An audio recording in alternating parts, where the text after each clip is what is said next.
네, 시작하겠습니다. 안녕하세요.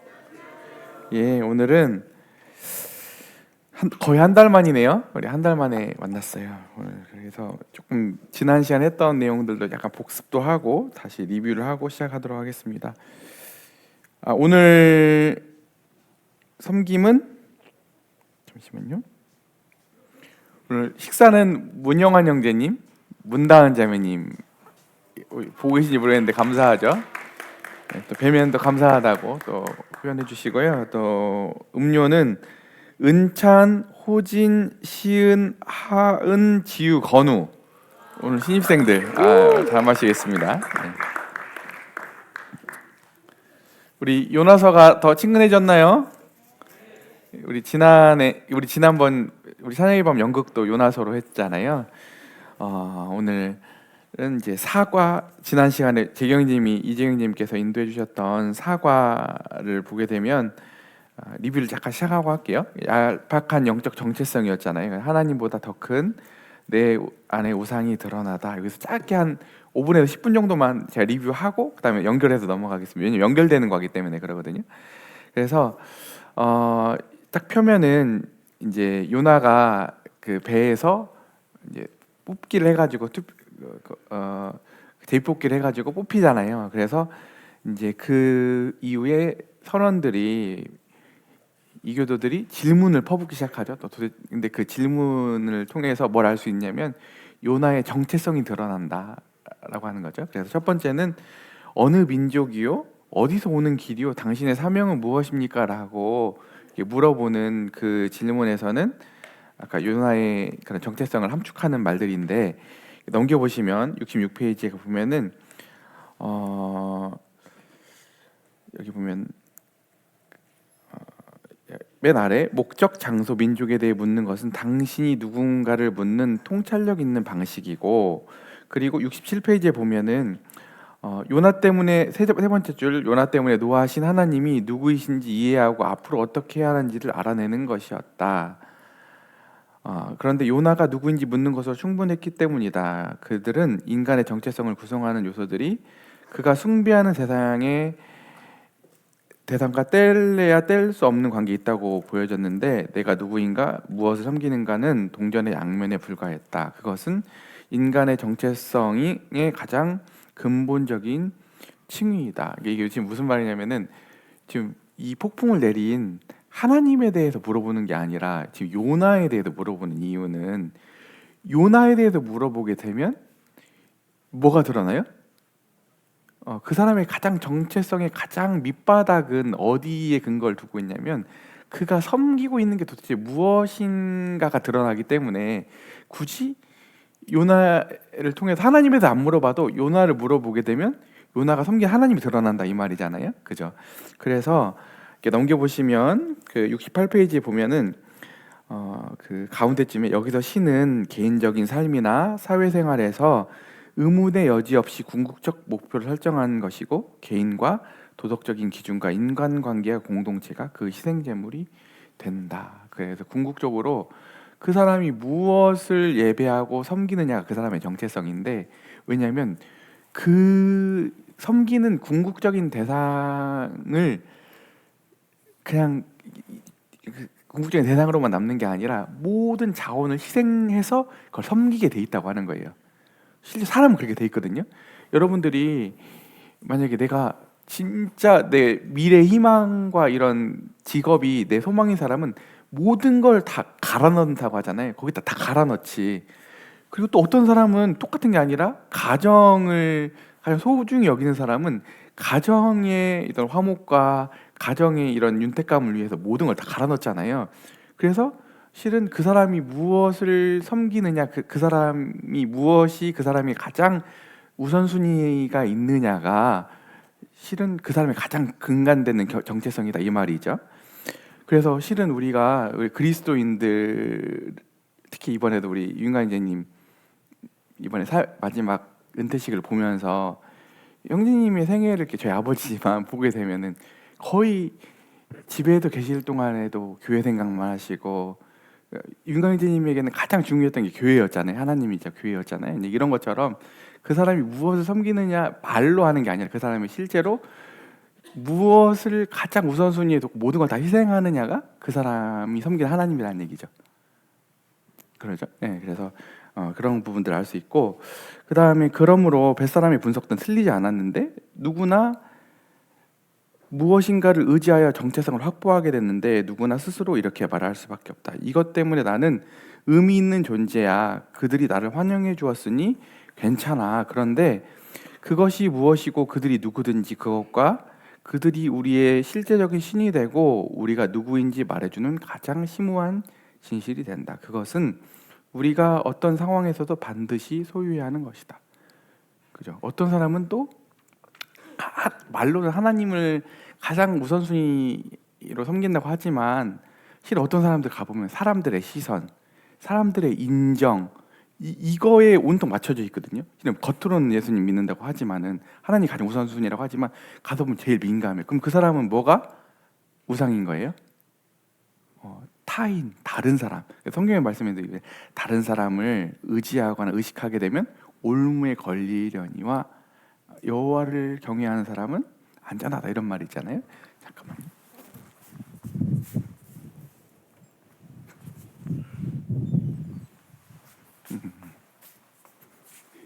이렇게 드러난다 얘기하고 있습니다. 그래서 그 69페이지 맨 아래줄에 보면 성경은 그 이유를 다음과 같이 설명하는데 우리는 하나님의 형상을 따라 지음받았다. 형상은 원본을 반영하고 원본이 없는 형상은 없는데 무엇인가의 형상이다라는 말은 독립적인 존재로 창조되지 않았다는 뜻이다. 그러니까 인간은 하나님이 그냥 독립적으로 그 안에서 가치를 발견하고 의미를 발견할 수 있게 만든 존재가 아니라고 하는 거예요. 왜냐하면 반드시 하나님하고 연결되어서 하나님의 형상을 투영할 때만 그 안에서 의미를 발견하고 그 안에 목적을 발견할 수 있거든요. 근데 하나님을 떠났기 때문에 하나님 외에 그 자리에 다른 것들 갖다 놓는 걸 뭐를 가르쳐요? 뭐라고 해요? 우상숭배라고 하는 우상숭배. 네, 그래서 우리는 궁극적인 가치가 있는 외부의 어떤 것으로부터 의미와 안전을 얻어야 돼. 스스로는 우리 인간은 의미, 안전을 발견할 수 있는 존재가 아니다. 그래서 하나님 형상을 따라 창조되었다는 것은 참된 하나님을 위해 살아야 한다는 뜻인데 그렇지 않으면 다른 것을 하나님으로 만들고 그것을 중심으로 살아가게 된다. 하나님을 반드시 안 섬기면 그 자리에 하나님 자리에 인간은 반드시 다른 거를 갖다 놓을 수밖에 없다. 그러니까 하나님을 떠난 사람, 하나님 인정하지 않는 사람은 하나님 앞에 살지 않은 사람은 반드시 우상 숭배자다. 그죠? 그냥 무교 이런 게 아니라 하나님을 안 섬기면 인간은 구조적으로 어떻게 했다고요? 우상 숭배 가운데 빠질 수밖에 없다. 그게 돈이 됐든 승진이 됐든 명예가 됐든 사람들의 인정이 됐든 심지어 자기 개발이 됐든 자아가 됐든 그 사람은 하나님 그 자리에 다른 걸로 대체하고 그걸로 안정감을 가지려고 한다. 근데 문제는 뭐예요? 그것들이 궁극의 안정감을 줄 수 있다 없다? 없다라고 하는 게 문제죠. 그래서 인간이 우상을 섬기게 되면 그게 궁극적으로 안정감을 주지 못하기 때문에 그 인간이 어떻게 돼요? 헛헛해진다고 했죠. 헛헛해진다고. 그래서 이게 뱃사람들은 우리의 정체성이 우리가 구원을 기대하며 바라는 대상, 궁극적인 충성을 바치는 대상에 항상 좌우된다는 사실을 알고 있었어. 세상 사람들도 알아. 그래서 당신은 누군가라는 질문은 곧 당신이 누구의 것인가라고 묻는 것이야. 무섭죠? 아주 중요한 말이죠. 그래서 자신이 누구인지를 아는 것이 무엇에다 자신을 맡겼는지, 무엇이 자신을 지배하는지, 무엇이 자신의 근본적으로 신뢰하는 것인지를 아는 것이다 이렇게 얘기하고 있습니다. 그래서 근데 요나는 뱃사람들 물어봤을 때 제일 먼저 튀어나온 말이 뭐예요? 나는 히브리 사람입니다. 그에게는 가장 우선순위가 뭐였어요? 자신을 결정짓는 게 하나님을 안 섬기는 거 아니에요. 하나님 여호와를 섬기는 사람이라는 걸 밝히지만 먼저 튀어나온 게 뭐예요? 민족이었죠. 그러니까 그에게는 가장 큰 우상이 뭐예요? 하나님의 그 선민인 히브리 민족이 얼마나 좋은 거예요. 근데도 불구하고 하나님 자리에 가게 되니까 그게 우상이 되었죠. 그걸 얘기하고 있죠. 그래서 자기 민족을 자기 정체성의 가장 의미심장한 부분으로 내세운 것은 큰 의미가 있다. 그래서 나중에 가보면 요나는 자신의 민족을 가장 먼저 밝히고 그 다음에 종교를 밝혔으니 그가 속한 민족이 그 자신의 정체성의 가장 중요한 부분이라고 추론할 수가 있다. 그죠? 그러니까 요나가 왜 니느웨를 그렇게 싫어했는지, 왜 이교도들 그렇게 싫어했는지 알겠죠. 그에게는 가장 중요한 게 자기 민족이었기 때문에 그랬다. 요나는 하나님을 믿었지만 그 믿음은 민족과 국적만큼 그의 정체성에 깊고 근본적인 영향을 주지 않았던 모양이다. 요나의 모든 정신세계와 가치에 가장 영향을 주고 있었던 게 뭐예요? 민족이었어요. 근데 요나는 민족이었지만 그거 말고도 우리는 여러 가지 그 민족의 자리에 다른 것들 갖다 놓는다는 거죠. 그래서 여기 보게 되면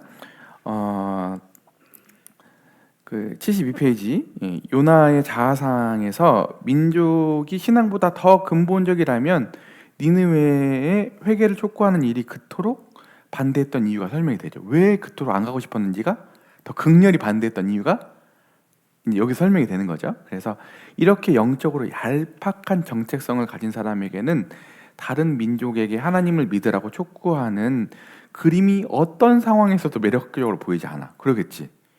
자기 민족이 제일 중요한데 타 민족이 하나님 용서받고 더구나 적대국이 하나님 은혜를 받는다는 게 용납이 안 되겠지. 그래서 요나에게 하나님과 관계는 민족이 갖는 중요성만큼 기본적인 것이 아니었어.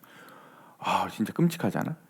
하나님이 제일 우선순위의 자리에 가야 되는데 요나에게는 하나님 자리보다 지금 민족이, 자신이 속한 민족이 더 중요했던 거였어요. 그렇기 때문에 민족에 대한 충성과 하나님에 대한 말씀에 대한 충성이 충돌되는 상황에서 그는 어떻게 했어요? 자기의 민족 편을 들었어.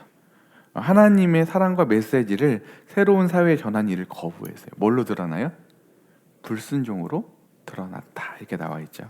그러면서 이제 73페이지 보면 요나의 경우처럼 하나님과 그분의 사랑이 그들의 정체성의 가장 중요한 층위가 아닌 것이다. 물론 그리스도인이 자기 이해의 발전을 가로막는 장애물이 민족만 있는 게 아니죠. 예를 들어서 우리에게는 어떤 걸 도사리고 있냐면 예수님이 나의 죄에 죽으셨다고 진실로 믿으면서도 우리 얘기죠. 그리스도를 통한 하나님의 사랑이 아니라 실제로는 말로는 하나님 믿고 하나님 의지하고 나 은혜로 구원받아 하면서도 우리가 내심으로는 우리가 우상을 갖고 있는데 경제력과 재정 상태와 근거하여 자신의 중요성을 안정감을 확보할 수 있는 거죠. 아까도 여기 이 자리에는 많은 게 들어갔어요.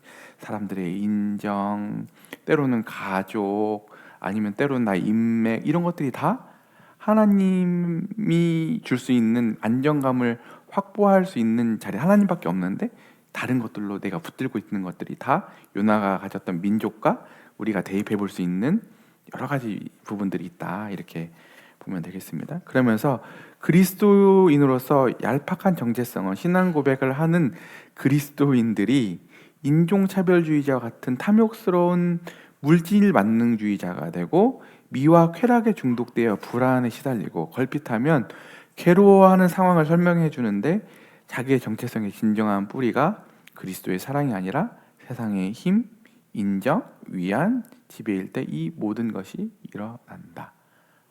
그죠? 하나님을 의지하지 않으면 반드시 참 평안을 얻을 수 없죠.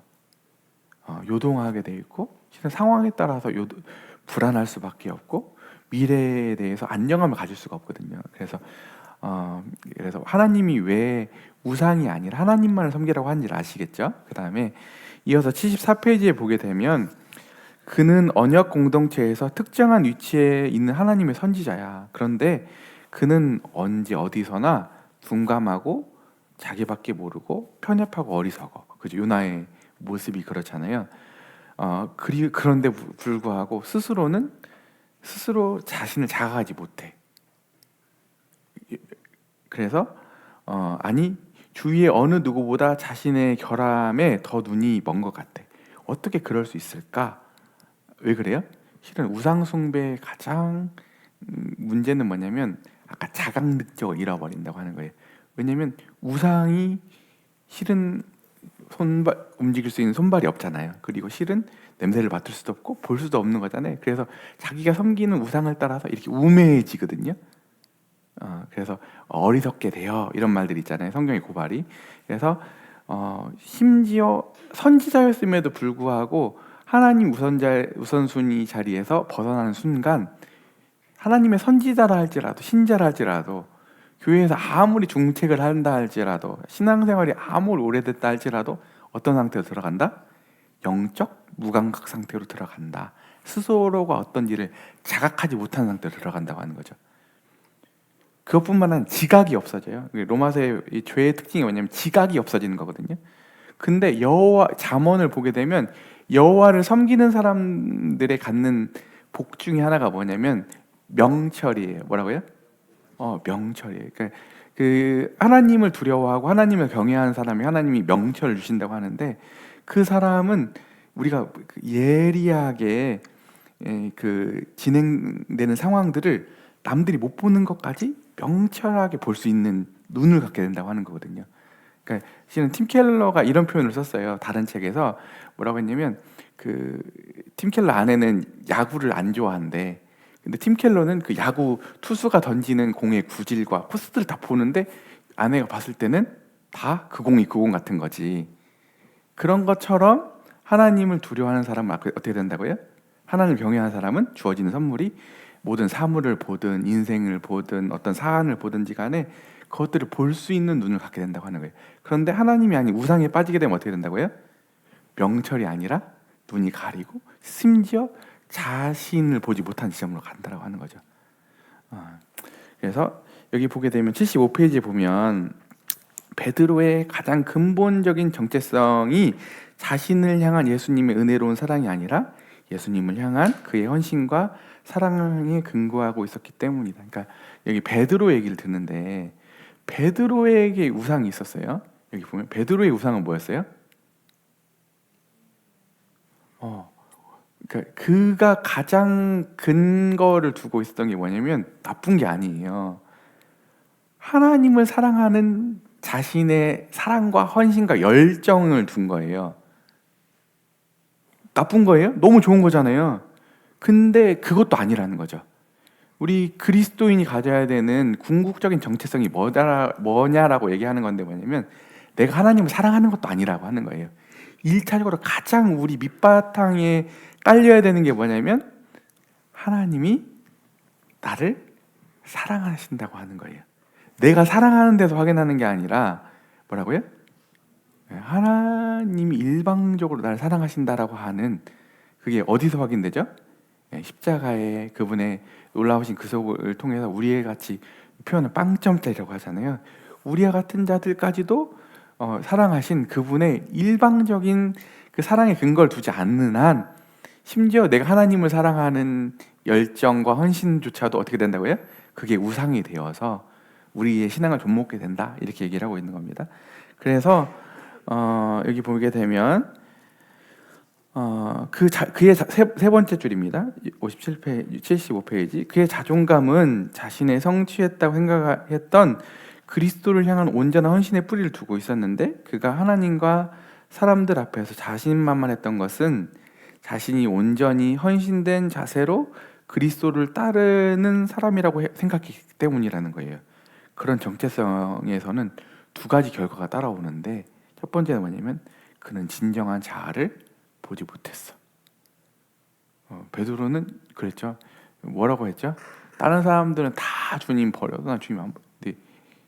자기 못 봤지. 자기 실력을 어디서 드러나? 주님이 너 새벽닭이 울기 전에 네가 나를 3번 부인할 거다. 네 실력이 그렇다. 근데 베드로가 부인하거든.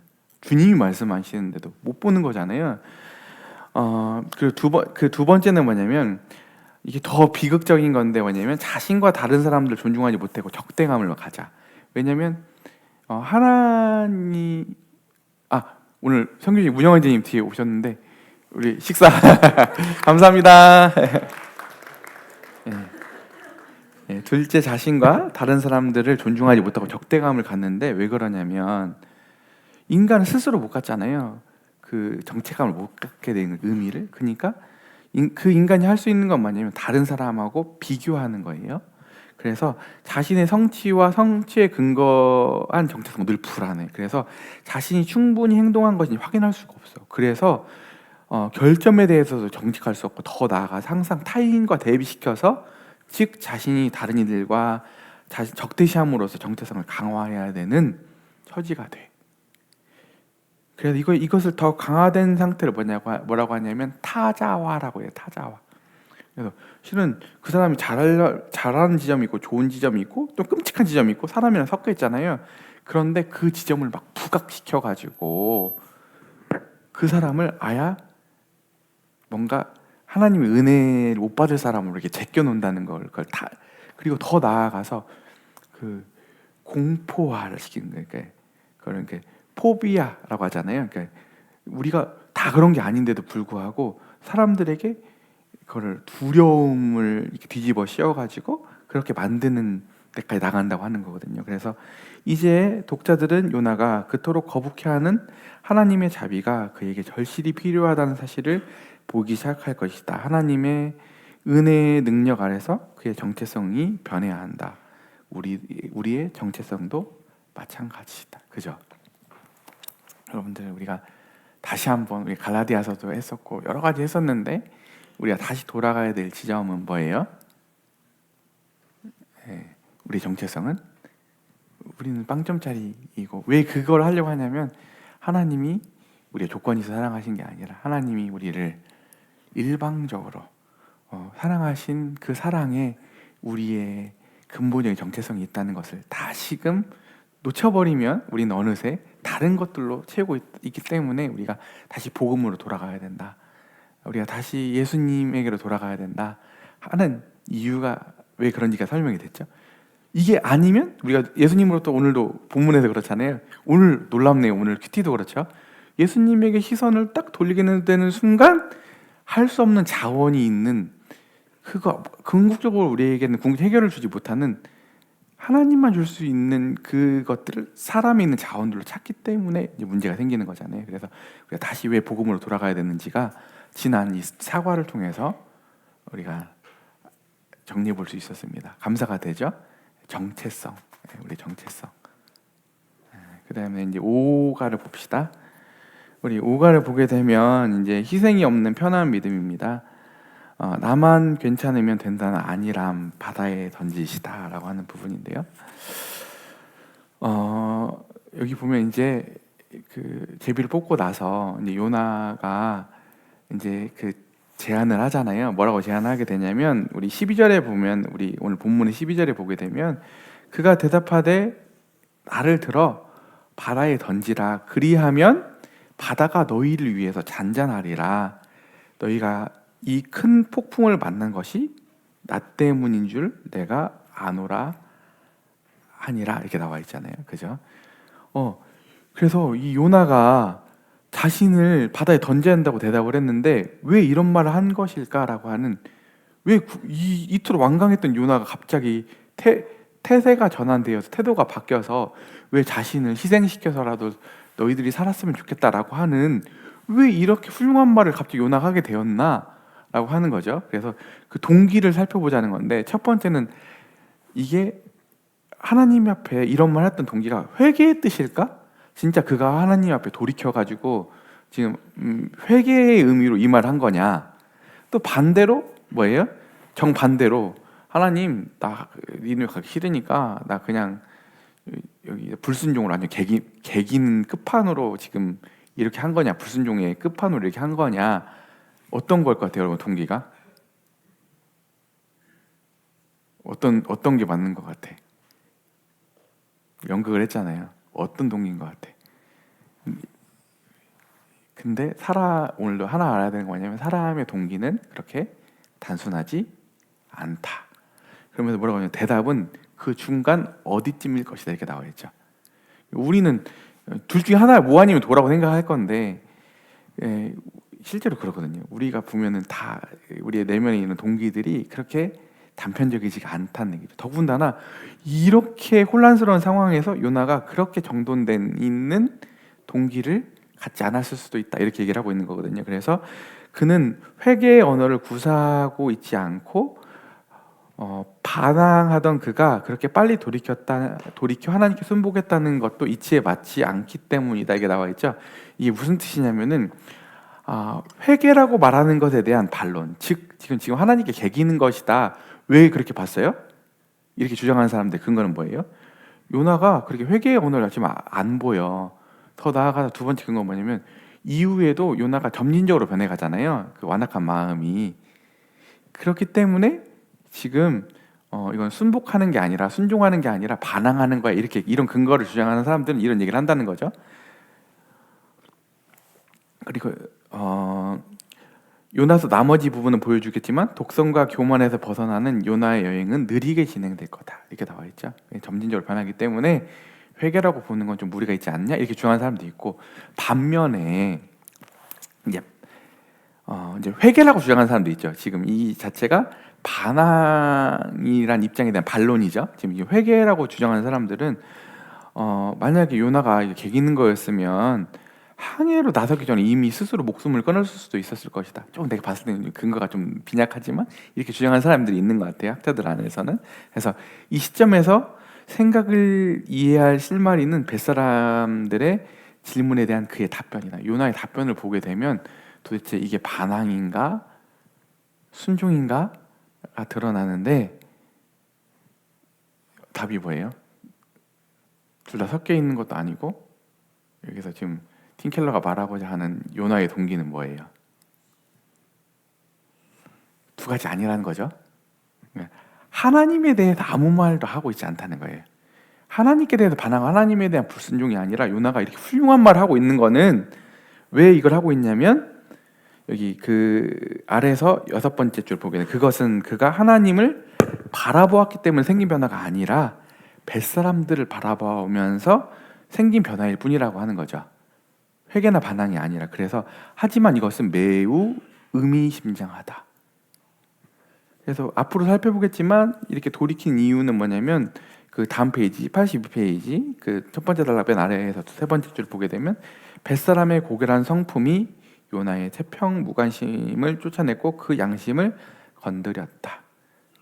이 와중에도 요나를 생각하고 침착하고 정말 그들이 지금 처해 있는 절박해 있는 상황을 보면서 그들의 성품과 그들의 반응이 요나의 이 이기적인 마음을 흔든 거예요. 그래서 그들을 불쌍히 여기는 마음이 생겼다고 하는 거거든요. 근데 이게 하나님에 대한 회개가 아니니까 무의미한 게 아니라 이것도 의미가 있다고 하는 거예요. 왜? 요나는 지독히 앞선 과에 나와있던 우상 숭배에 빠져 있었기 때문에, 자신에게 빠져 있었기, 이기심에 사로잡혀 있었기 때문에 그가 자신에게서 벗어나서 다른 사람들을 보는 것 자체만으로도 그에게는 실마리가 풀리는 거거든요.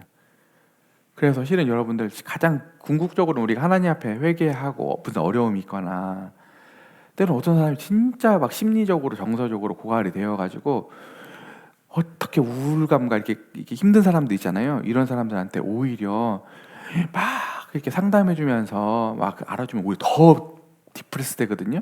근데 그런 사람한테 오히려 나가서 봉사 좀 해보고 움직여보고 더 어려운 사람 더 섬겨보라고 하잖아요. 근데 기가 막히게 그때 그 사람들이 신앙적인 방법은 아니더라도 벗어나는 경우들이 왕왕 있어요. 왜냐하면 실은 사람은 자신에게서 벗어나 다른 사람에게 눈을 뜰 때 그때 놀랍게 그 마음이 열리기 시작하고 이제 그 문제들이 정돈되기 시작하거든요. 이제 오늘 요나도 실은 그랬던 것 같아요. 하나님이 일하시는 방식은 다이렉트로 하나님 말씀이 딱 꽂히기도 하지만 이렇게 상황을 통해서 점진적으로 요나의 마음을 변화시켜 가신다고 하는 거예요. 인격적이시죠, 하나님이?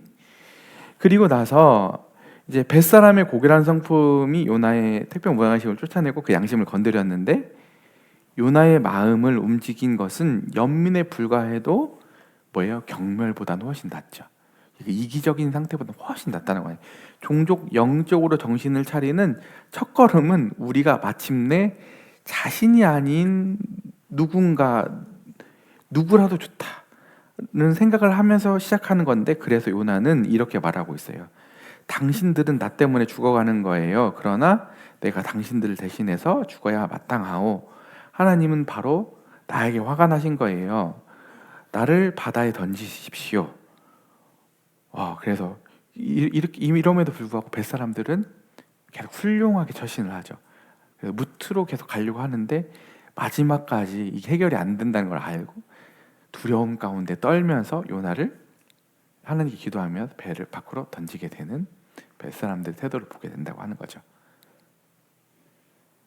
그런데 이제 이 요나의 태도에서 우리들이 발견할 수 있는 지점이 두 가지가 있는데, 하나는 뭐냐면 대속적 죽음이에요. 뭐라고요? 두 번째는 뭐냐면 화목제물이라는 거예요. 여러분들 다들 많이 들어본 개념인데 복음의 중심이죠.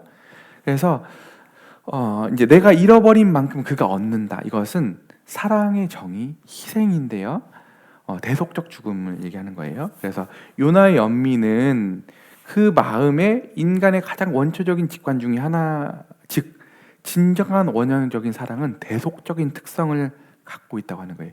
이게 무슨 말이냐면 진정한 원형적인 사랑, 우리가 다 사랑을 갖고 있지만 궁극적인 사랑의 가장 완전한 형태, 가장 이상적인 사랑, 하나님만 가지고 계신 그 사랑, 우리는 가질 수 없는, 우리도 사랑이 있지만 그 궁극적인 사랑이 갖는 특성은 뭐냐면 대속적인 특성을 갖는데, 여기 보게 되면 요나는 이렇게 말하는데, 여기 보면 참된 사랑은 어떤 희생을 치르더라도 사랑하는 대상의 필요를 채워주려고 해.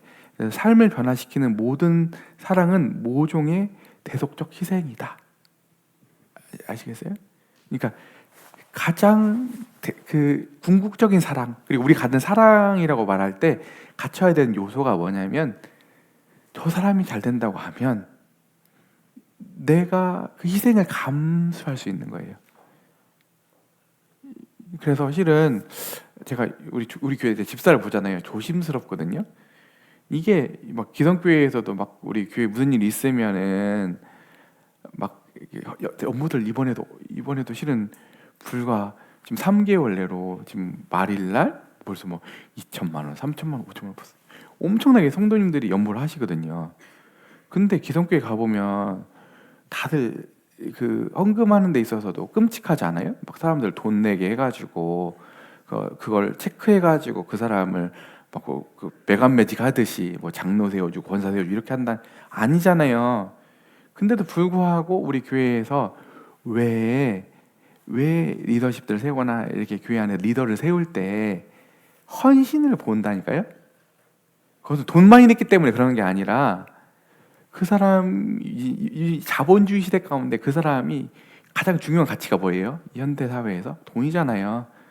그것은 모든 걸 담보하고 있거든요. 가족들의 편안함, 내가 쓸 수 있는 물질 가치들이 그 안에 다 집약되어 있는 건데, 그것을 공동체가 나눠서 쓰기 위해서 내놓는다고 하는 것은 희생을 얘기하는 거예요. 희생.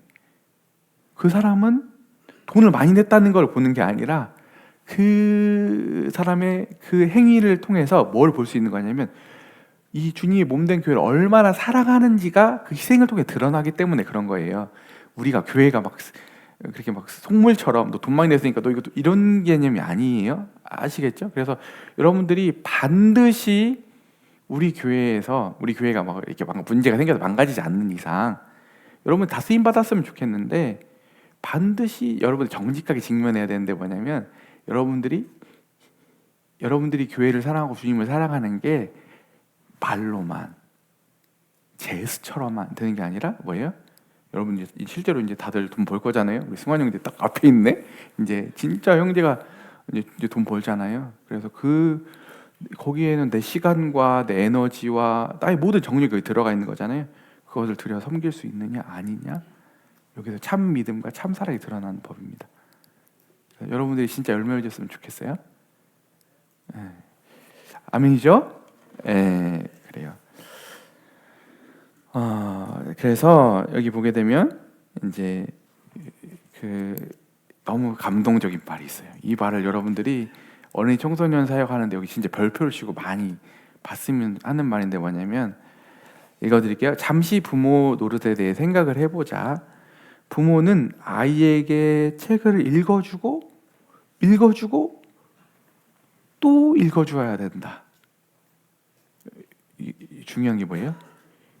주고 또 주고, 또 뭐냐면 그래야만 아이가 언어를 이해하고 사용하는 능력을 기를 수 있어. 반복, 지속성. 이들이 지적인 사회 능력과 정서적인 행복은 부모가 자녀와 함께 보낸 시간에 큰 영향을 받는데, 다시 말해 부모 쪽에 희생을 요구한단 말이다. 부모는 여러 해 동안 생활의 지장을 감수해야 돼. 그래서 하지만 부모가 그렇게 하지 않으면 어떻게 돼요? 아이들은 온갖 문제를 안고 자라게 된다고 하는 거죠. 즉 아이들이 어려움이나 부모의 어려움이냐의 문제다. 그래서 부모가 현재 누릴 수 있는 자유를 상당 부분 포기하면, 부모가 어려움을 겪으면 자녀는 성장하게 되어 있고, 그렇지 않으면 자녀들이 나중에 자유롭고 자족적인 성인이 되지 못할 것이다. 그래서 이와 같은 사례들은 무한히 많은데, 우리가 비싼 대가를 감수하고 약속이나 맹세를 지킬 때마다, 보복하지 않고 상대를 용서할 때마다, 본인뿐만 아니라 주위 사람들까지 힘들어하는 고통을 겪고 있는 사람들 곁에 머물 때마다 우리는 세속적인 희생의 본을 따라야 하고 사랑하고 있는 것이다. 돈이든 시간이든 에너지든 우리가 잃어버리는 만큼 뭐라고요? 그들은 얻는다. 그들이 커지려면 우리가 작아져야 한다. 하지만 그런 사랑을 베풀 때 우리는 작아지는 것이 아니라 더 강해지고 지혜로워지고 행복해지고 깊어진다. 이것이 참된 사랑의 원형이다. 이는 다른 이들을 이용하여 자신의 실현 욕구를 채우는 사랑과는 전혀 다르다. 그렇다면 하나님이 예수 그리스도를 통해서 세상에 들어오셨을 때 이와 같이 우리를 사랑하였다는 사실에 대해 놀랄 필요는 없다. 참으로 이러한 원형의 사랑이 인간의 삶을 바꾸는 이유는 우리가 하나님의 형상을 따라 창조되었고 하나님이 그런 사랑으로 우리를 대하시기 때문이라고 능히 상상할 수 있다. 요나의 사례가 이것을 설명한다. 여러분들, 오늘 융아님이 저한테 한 말이 있거든요. 야, 성경 하나 이거 와갖고 잘 가르친다고 영혼이 하나가 세워지는 게 아니라고. 아이 키우는 거랑 똑같다고. 아이에게 우리 소망이가 화장실에 있으면 부르거든. 엄마 부르거든. 밑 닦아준다고 하잖아. 그런 거 다 해줘야지 아이가 자라는 법이라니까요. 지금 똑같아요. 여러분들이, 그러니까 왜 지금 여러분들이 그래도 잘 안 하는 것보다 너무 귀하게 잘하고 있는데 아직 지금 사역을 잘 모르는 거지. 그냥 레크레이션을 하고 있는 거지. 근데 여러분들이 진짜 이것을 아는 사람은 뭐냐면, 우리 중고등부 아이들이 됐든 주일학교 애들이 됐든지 가서 진짜 이 아이들이 잘 된다고 하면 내가 거기에 갈아 넣는 거예요. 내가 힘들고 내가 때로는 소진되고 내가 좀 늙더라도 내가 소진되더라도 이 아이들이 잘 될 수만 있다고 하면, 그래야지만 성장하니까 그 일을 기쁨으로 감수하는 거예요. 그렇게 되면 실은 나는 다 잃어버리고 나는 다 빼앗기고 난 추리해지는 게 아니라고 하는 거죠. 근데 그 존재가 가장 빛나고 강력해지는 때는 언제냐면, 그렇게 내어줬는데 그 존재가 가장 강력한 거예요. 그러니까 실은 이 세상에서 가장 강하신 분이 누구예요? 하나님이신데 그분이 무력을 갖고 있고 그분이 폭력적이어서 강한 게 아니라 그분은 사랑 자체이시기 때문에 강한 거거든요. 그분을 이길 수가 없어요. 그런 것처럼 오늘 여기 보게 되면 우리 85페이지, 하지만 그런 사랑을 베풀 때 우리가 작아지는 것이 아니라 더 강해지고 지혜로워지고 행복해지고 더 깊어진다. 우리가 이런 지점으로 가야 되는 거죠. 왜 우리가 사랑하라고 하시는 게 알겠죠. 이게 진짜 가치고 이게 진짜 우리 존재가 하나님이 원하시는 지점이고 이게 가장 행복한 지점이기 때문에 그렇거든요. 그래서 이제 요나보다 더 큰 이가 여기 있다. 여기를 보게 되면, 그렇다고 하면 이 요나의 희생은 이게 예표라는 거거든요. 예수님도 이렇게 얘기하셨는데, 요나가 뱃사람들을 구하기 위해 희생했던 것처럼 예수님도 우리를 구하기 위해 죽으실 거라는 뜻이었는데, 물론 요나와 예수님의 차이는 크고 심오해. 감히 예수님과 요한을 비교할 수는 없죠. 그래서 차이점이 있지. 그래서 요나와 예수님의 차이는 크고 심오한데 요나는 자기 죄 때문에 던져졌지만 예수님은 그렇지 않았죠. 요나는 죽을 뻔했고 물속에 던져졌을 뿐만 아니라 실제로 죽지 않았잖아요. 근데 예수님 실제 죽으셨고 우리의 죄의 형벌의 무게를 그분이 친히 감당하시고 눌리셨어요. 그래서 차이점이 있지만 유사성이 있어요. 그래서 그 유사성을 자크 엘리라고 하는 그 신학자의 글에서 이렇게 표현하고 있는데, 이 점에서 요나는 희생양의 역할을 맡는다. 그의 희생이 사람들을 구한다. 바다는 잔잔해진다. 그는 사람들을 인간적으로 실제적으로 구원한다. 요나는 기독교적인 방식의 본보기다. 중요한 점은 이 이야기가 실제적으로 그보다 무한하고 거대한 우리와 직결되는 이야기의 정확한 모방이라는 것이다. 그의 태도가 선언하는 것은 예수 그리스도가 이루신다. 그분이 철저히 정죄를 당하신다. 아시겠죠? 네, 그래서 지금 이 요나의 이 대속적 이 희생은 누구를 가리키는 거예요? 궁극적인 예수 그리스도를 가리키는 면에서 유사성이 같죠. 그래서 이 요나의 이 희생이 의미를 갖는 것은 이 자체가 고귀하다기보다는 궁극적으로 예수님의 희생을 예표하기 때문에 예수님의 그 궁극적인 희생이 이 요나의 희생을 비추고 있기 때문에 가치가 부여된다, 이렇게 얘기하고 있는 겁니다. 아시겠죠? 네. 그 다음에 우리 87페이지 넘어서 88페이지 이제 보게 되면 원형적 참사랑 즉 대속적 희생의 최고 모험이자 성취자가 되셨죠. 이 요나의 이 대속적 이게 부분적이지만 이 더 실체가 드러난 게 예수님의 십자가 사역을 통해서 드러났다. 그 다음에 우리 이제 88페이지를 보게 되면 이런 말이 나오죠. 바다가 사납게 분노하기를 그치다. 그 5번째 줄에 보게 되면 폭풍의 분노는 반항하는 선지자를 향한 하나님의 분노를 제대로 표현하는 것이고, 선지자가 풍파 속에서 던져진 순간 어떻게 돼요? 분노가 누그러져. 놀랍게도. 그러니까 서서히 진노가 사라진 게 아니라, 분노가 이 폭풍이 그친 게 아니라 요나를 던지는 즉시 그 휘몰아치던 배를 삼킬 것 같이 그 어둠 가운데 몰아치던 그 폭풍이 갑자기 사라졌다고요. 그죠? 네. 그런데 요사의 희생은 예수님의 희생을 이해할 그림과도 같다. 예수님의 희생은 뭐예요? 화목제물이었는데 이 단원 그리스도가 우리를 대신하시고 우리가 받아야 할 마땅한 형벌을 받으심으로 우리의 죄와 악에 대한 하나님의 진노를 담당하셨다는 뜻이다.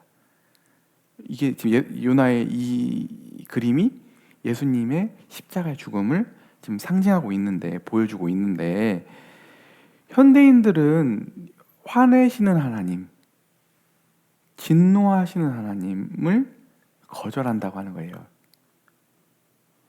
하나님에 대해서 그냥 하나님이 마냥 사랑의 하나님이 상담자이셨으면 하는 오류들이 있는 거죠. 그런데 이 진노하시는 하나님이라는 이 하나님에 대한 성품이 없으면 어떤 지점으로 가게 되냐면, 죄에 대한 하나님의 진노를 부인하면 그분의 거룩과 정의를 온전히 보지 못하게 돼. 그분이 얼마나 정의로우신지, 여전히 그분이 공의로우신지, 공의로 아름다우신지를 우리가 알 수 없으려니와, 예수님이 우리를 위해 감당하셨던 그 십자가의 그 어마어마한 희생적 그 사역에 대해서도 경의와 사랑이, 찬양이 현격히 줄어요. 우리 마음에서부터 솟구쳐오는 하나님을 향한 진정한 예배와 진정한 경외가 안 올라오게 돼 있어요. 왜 그런지는 좀 더 설명해 드릴게요. 그래서 자신의 불순종 때문에 벌을 받은 요나와 달리 예수님을 믿는 자에게는 어떤 정죄도 남지 않게 하기 위해 하나님이 정죄를 온전히 받으셨는데, 예수님이 하나님의 정의의 잔을 다 마시키심으로 우리에게는 단 한 방울도 남기지 않으셨어요. 그러니까 예수님이 십자가에서 하신 일이 뭐냐면 이게 약간 독배가 있다고 해봅시다. 근데 두 사람이 나눠 마셔야 돼. 근데 그 조금만 먹어도 치사하는 그 독배인 거예요.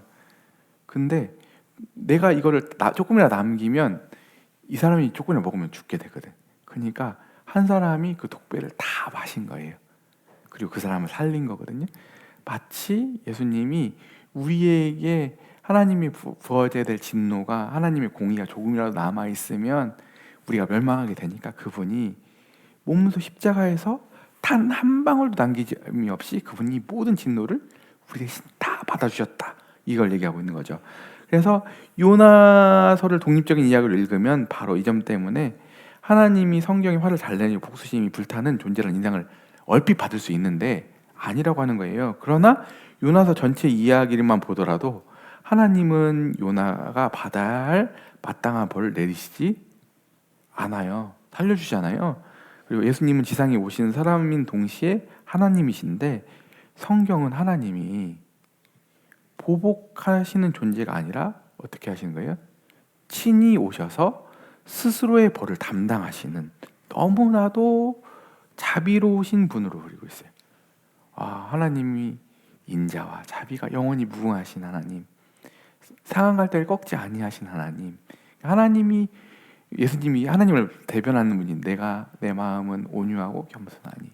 그러니까 하나님이 어떤 분이시냐면 그분이 내려야 될 진노를 그분 스스로가 감당하심으로써 우리에게 진노를 내리시지 아니하시는 자비와 은혜가 풍성하신 하나님을 이 십자가를 통해서 알게 되어 있다. 이렇게 되어 있는 거죠. 그래서 앞에서 살펴본 것은 요나의 문제는 우리의 문제와 같다. 그 문제는 우리 자신의 뜻을 온전히 하나님께 맡겨도 하나님은 우리의 유익과 기쁨을 위해 최선을 다하지 않으실 것이라고 확신해. 그러나 뿌리 깊은 신념이 거짓말이라는 궁극적인 증거가 여기 있다. 우리를 자유롭게 하시고 우리를 대신하여 자신을 내어주시고 고통당하신 하나님은 우리가 신뢰할 수 있는 분이시다. 요나는 하나님의 선하심을 부신했다. 하지만 그는 십자가를 알지 못한 상태였다. 그러면 우리에게는 어떤 핑계가 있을까? 얘기해요. 너무 중요하거든요. 그러니까 십자가를 통해서 궁극적으로 우리에게 요청하는 지점은 뭐냐면, 어떤 지점으로 우리를 요청하는 거냐면, 우리가 죄인이 되었다고 하는 것은 뭐냐면 그 마음에 하나님을 두기 싫어하고 하나님에서 의심하고, 내가 하나님이 이걸 정령 먹지 말라고 한 이유는 뭐냐, 선악을 알고 실과를 먹지 말라고 한 이유는 뭐냐, 네가 하나님처럼 될 것 같아 하나님 못 먹게 한 거야. 그 사단이 인류 최초의 인간인 아담과 하와에게 했던 그 거짓말을 우리 모든 인간들에게 다 하고 있는 거거든요. 하나님은 인생 살아봐, 궁극적으로 너의 궁극적인 선을 원하시는 분이 아니야. 그분은 그렇게 공의롭지도 않고 정의롭지도 않고 너를 그렇게 위하는 분도 아니거든. 그러니까 네 인생 하나님 의지하지 말고 다른 거 붙들고 살아가 하는 게 모든 인류, 모든 사람들에게 온 도전이거든요. 근데 십자가를 통해서 뭘 보여주시는 거예요? 하나님이 우리를 위해서 이 아들까지 내어주신 분이라고 한다면 그분이 우리를 위해서 못하실 일이 무엇인가? 그러니까 아들까지 내어주신 분이 모든 것을 우리에게 은사로 주시지 않겠느냐? 모든 것을 합력해서 선을 이루지 않겠느냐? 하나님, 네 인생 걸만한 분은 아니겠느냐라고 십자가를 통해 우리에게 하나님께서 물어오시는 거예요.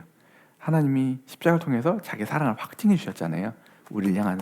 왜냐하면 우리 눈에는 우리가 사는 인생은 여러 고난과 여러 상황들이 하나님이 살아계시지 않은 것 같기도 하고 하나님이 우리의 궁극적 행복을 안 바라는 것처럼 우리에게 다가오기 때문에 그래요. 하나님은 그것을 깨버리고 싶으셔서 어떻게 하니까 예수님을 보내신 거예요. 거기서 하나님 우리를 얼마나 사랑하시는지를 절절히 보여주신 거죠. 그래서 우리 교회 얼마 전에 청년들 했어요, 안 했어요? 유인관님 그때 마지막 좋으신 하나님, 선하신 하나님, God is good. 하나님 진짜 선하시지 않아요? 하나님, 우리가 아직 하나님을 바라보는 시점과 우리가 그런 눈이 안 열렸을 뿐이지 하나님 여전히 우리가 다 알지 못하는 방식으로, 때로는 우리가 알 수 있는 방식으로 하나님은 우리를 지금 다 붙들고 계시고 우리 진짜 사랑하시는 분이세요. 그리고 궁극적으로 우리가 정말 잘 되기를 바라시는 분이세요. 뭘 보면 알 수 있어요? 예수님 십자가 보면 당연히 알 수 있고, 실은 조금만 지나 보면 우리의 인생을 돌아보면 알 수 있어요. 우리가 걸어온 발자취를 가보면 하나님이 믿음의 눈으로 보면 개입을 안 하시는 순간이 한순간도 없어요. 하나님 궁극적인 우리 선 인도하신다니까요. 그걸 믿고 가는 거예요. 그래서 오직 의인은 뭘로 사는 거예요? 하나님을 믿는, 하나님 좋으신 분이라고 하는 그 철저한 믿음을 가지고 가는 거예요. 그거 하려고 신앙생활 하는 거거든요. 아시겠죠? 우리가 얼마만큼 이성적으로 잘 분석하고 잘 설명하려고 신앙생활 하는 게 아니에요. 이건 말로 설명되는 게 아니라 부모님의 사랑을 어떻게 말로 설명할 수 있겠어요? 하나님의 사랑을 어떻게 우리가 말로 설명할 수 있는, 그냥 경험하는 거지. 직관적으로 우리가 알게 되는 거죠.